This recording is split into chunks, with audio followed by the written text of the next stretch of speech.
Teman kita itu mengatakan orang Jawa itu pesimis. Jadi orang Jawa itu tidak pesimis. Jadi orang Jawa itu punya peradaban yang adiluhung, yang punya toleransi, kebaikannya luar biasa. Jadi orang-orang zaman dulu ketika agama-agama masuk ke Pulau Jawa dan Nusantara itu semuanya ditampung, diterima, dan sampai sekarang seperti itu kenyataannya. Jadi orang Jawa, orang seluruh Nusantara itu bukan orang yang pesimis.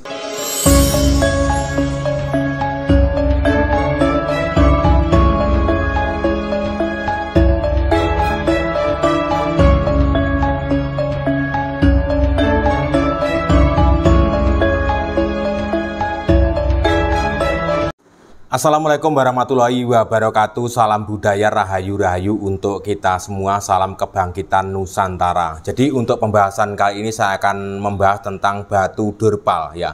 Jadi batu durpal itu kebanyakan berbentuk bulat seperti itu, dan juga ada yang tidak bulat sepenuhnya. Jadi tujuannya kenapa batu-batu itu dibuat bulat? Soalnya itu untuk dipakai untuk menangkap sebuah energi yang ada di Nusantara atau di Pulau Jawa. Jadi batu-batu tersebut oleh orang-orang zaman dulu itu dipakai untuk mendeteksi seperti terjadinya bencana alam dan juga lain-lainnya seperti itu. Jadi orang-orang zaman dulu itu juga sudah pintar atau sudah pandai, sudah tahu tata cara untuk mendeteksi seperti akan terjadinya bencana alam seperti itu. Jadi batu durpal tersebut selain untuk mendeteksi bencana-bencana seperti itu juga dipakai untuk meditasi, karena batu tersebut sudah menyimpan sebuah energi.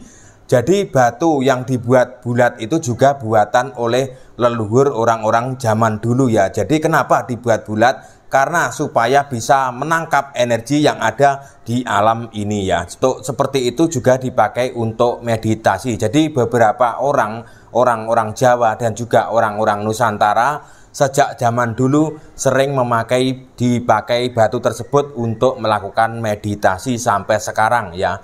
Jadi kalau benar-benar kita tidak mampu, kita juga tidak akan bisa. Jadi tidak akan tenang pikiran kita melakukan meditasi di atas batu durpal tersebut.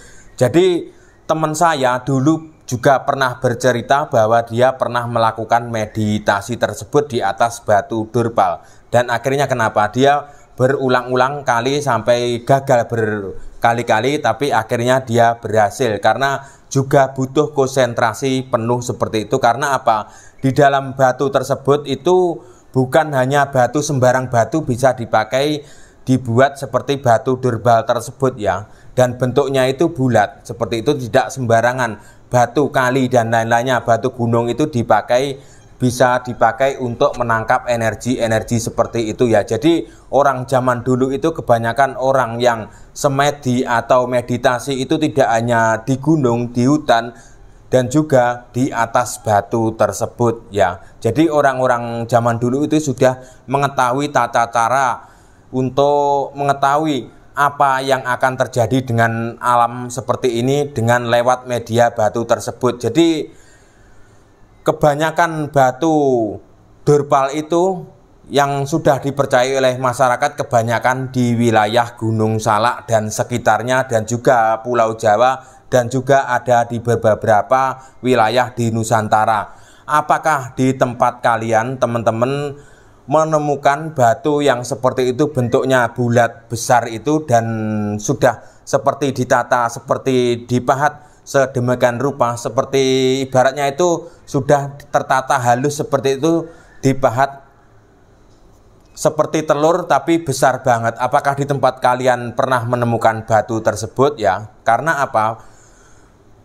Selain batu durpal tersebut punya kekuatan magic atau magnet atau sebuah daya tarik ya, keajaiban seperti itu. Jadi alam di Nusantara itu memang punya daya tarik magnet tersebut, itu ada di Nusantara, dan itu benar-benar ada dan benar-benar nyata adanya. Orang-orang Jawa sudah punya peradaban yang luar biasa seperti itu ya. Jadi batu-batu tersebut dibuat oleh orang-orang leluhur orang Jawa seperti itu ya. Jadi di era-era zaman dulu ya, di era-era pertama kali kerajaan atau pertama kali orang-orang Jawa sudah muncul di atas bumi Pulau Jawa dan juga Nusantara seperti itu, orang-orang zaman dulu itu sudah punya peradaban yang maju seperti itu. Atau kalau zaman sekarang itu mendeteksi alam, mendeteksi gunung meletus seperti itu akan menggunakan alat-alat modern seperti itu.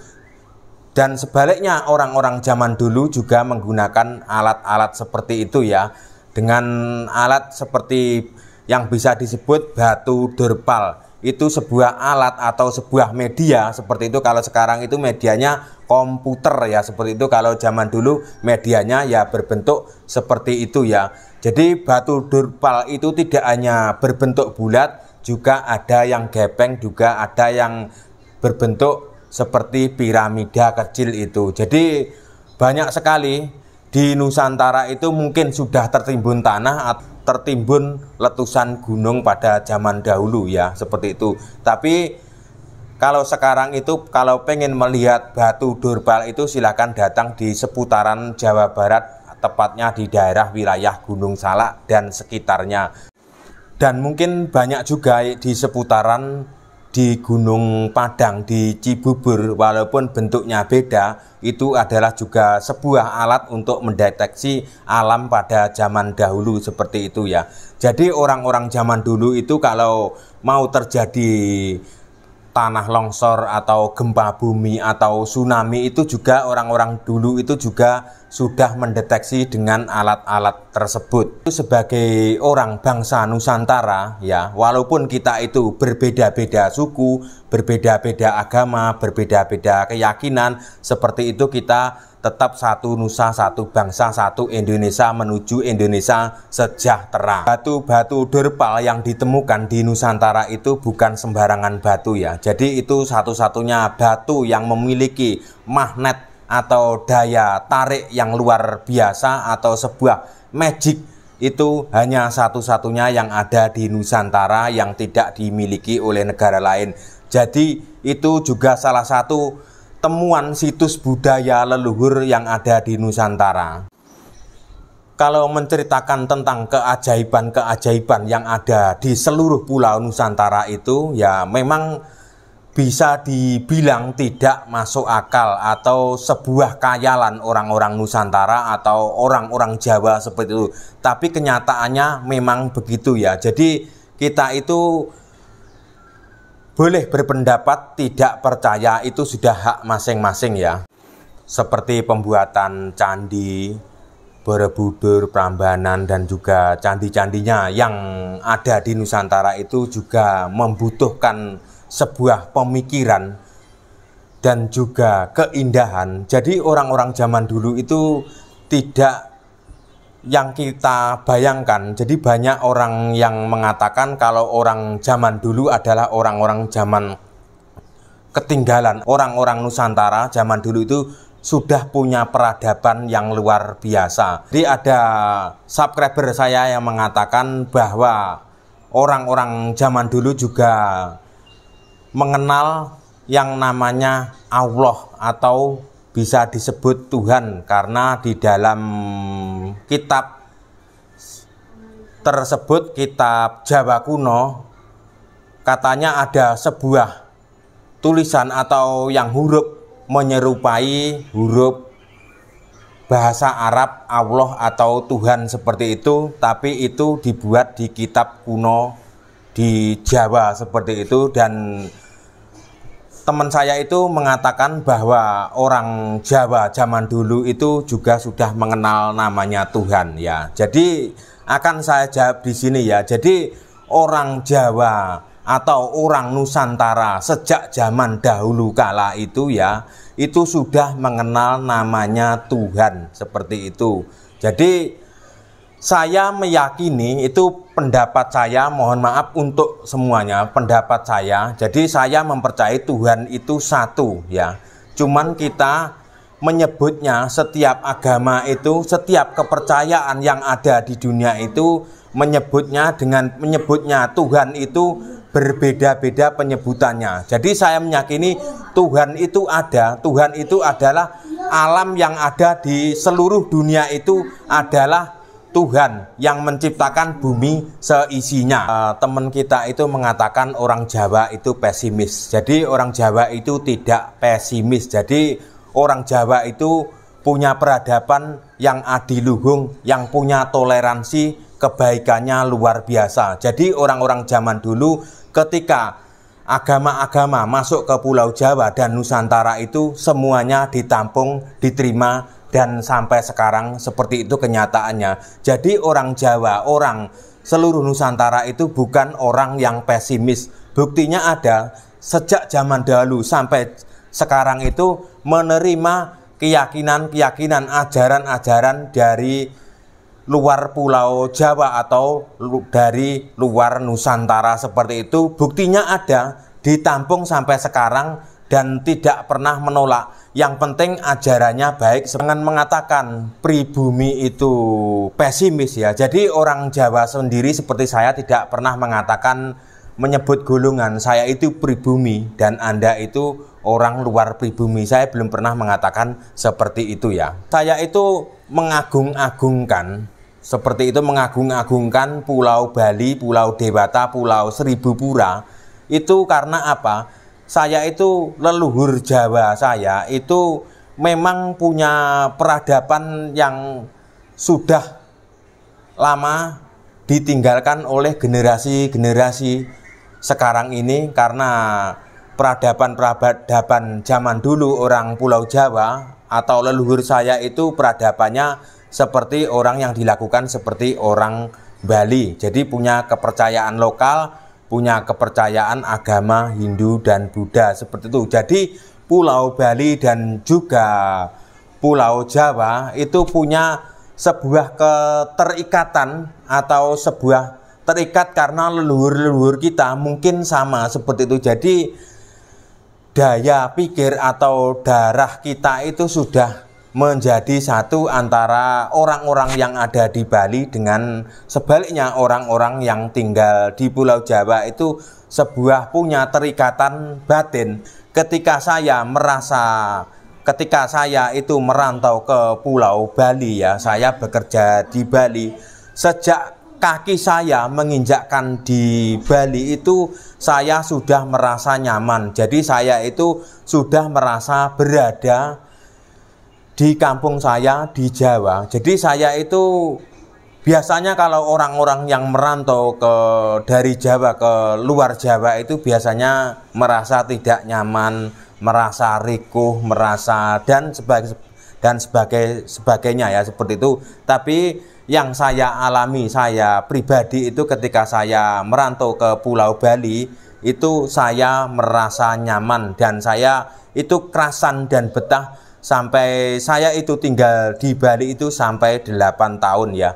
Jadi saya itu tahu lebih banyak tentang kehidupan yang ada di Pulau Bali, bukan yang diceritakan oleh orang-orang, bukan menonton video, bukan membaca buku, bukan membaca website. Karena apa? Saya juga sempat tinggal di Bali selama 8 tahun itu juga sudah cukup lama, cukup untuk mengetahui ya seperti apa orang Bali, seperti apa budaya Bali, seperti apa dan lain-lainnya seperti itu. Jadi saya itu di Bali itu juga tidak hanya fokus bekerja ketika di hari libur atau hari-hari tertentu, karena waktu saya kerja di Bali itu di sana banyak sekali hari libur, karena di sana itu banyak sekali hari-hari raya. Walaupun bos saya itu dulu itu orang Cina, tapi orang Cina yang ada di Bali selalu menghormati adat budaya setempat di situ. Seperti itu yang dilakukan oleh orang-orang Cina di Bali. Ketika di Bali ada upacara adat itu, yang para pekerja juga akan diliburkan seperti itu. Jadi ketika libur saya itu akan ikut bersama teman-teman saya yang ada di Bali, ikut ke kampungnya seperti itu, ikut mengikuti acara-acara kegiatan atau ritual-ritual teman saya yang ada di Bali ya selama 8 tahun. Dan akhirnya itu saya di Bali itu juga banyak sekali punya teman ya. Semoga teman-teman saya yang ada di Bali semoga dalam keadaan sehat semua dan dimudahkan untuk mencari rezeki. Harapan saya setiap saya membuat video itu, saya mengajak kepada generasi-generasi muda itu jangan sampai kita lupa yang namanya sejarah leluhur kita ya. Jadi kalau kita sudah putus dengan sejarah leluhur kita, maka hancurlah bangsa Indonesia. Dalam pembuatan video saya itu tidak pernah berusaha untuk menjelekkan kepercayaan orang lain dulur ya. Jadi mungkin teman-teman itu mungkin salah tanggap atau salah persepsi kalau saya mengagung-agungkan atau mengatakan kebangkitan budaya di Nusantara itu akan terjadi. Mungkin teman-teman kalau sudah mempunyai kepercayaan fanatik tertentu akan merasa tersinggung. Jadi itu sudah menjadi hal biasa. Jadi kita itu berkeyakinan tidak ada dipaksakan seperti itu sejak zaman dulu, sejak zaman sekarang ya. Tergantung kita. Orang di era kerajaan zaman dahulu kala ya, akan saya ceritakan itu orang zaman dahulu kala ya. Jadi orang-orang zaman dulu kala itu menganut sebuah agama atau sebuah kepercayaan, mayoritas kebanyakan itu akan ikut kepada rajanya. Rajanya ikut kepercayaan ini, juga rakyatnya juga akan ikut. Jadi ketika rajanya berpindah kepercayaan, rakyatnya sebagian akan ikut dan sebagian akan pindah dari wilayah kerajaan tersebut. Karena raja itu sabda pandito ratu. Jadi sabda pandito ratu, apa yang dikatakan raja itu wajib diikuti oleh rakyat penduduk yang di bawah kekuasaan raja tersebut. Itu sebuah perintah yang tidak boleh dilanggar. Jika melanggar perintah raja itu hukumannya sangat berat. Jadi seperti itu gambaran di era-era kerajaan zaman dulu seperti itu. Jadi seperti Raja Brawijaya V, kenapa sampai mukso atau muksa ke Gunung Lawu ya, karena tidak mau meninggalkan ajaran leluhur, lebih baik meninggalkan keramaian yang ada di dunia ini dengan cara mukso. Jadi masyarakat Jawa khususnya menganggap bahwa Brawijaya V itu sudah menghilang sepenuhnya. Jadi sebagian orang masih menganggap bahwa Raja Brawijaya itu masih ada sampai sekarang di Pulau Jawa. Percaya atau tidak itu sudah hal menjadi masing-masing, dan seperti itu tidak usah diperdebatkan seperti itu. Tinggal percaya atau tidak. Kalau tidak percaya ya udah gitu aja, tidak usah terus menyangkut-nyangkutkan ini itu. Orang Jawa itu, orang pribumi itu pesimis, tidak. Orang Jawa itu sejak zaman dulu itu punya toleransi yang tinggi. Jadi orang Jawa itu terlalu baik ya. Jadi semua aliran apa aja yang dilihat baik akan ditampung, akan dimasukkan ke dalam kehidupan orang Jawa tersebut. Dan cukup sekian konten saya. Semoga konten saya itu bermanfaat buat generasi-generasi muda yang membutuhkan seperti itu ya. Terima kasih.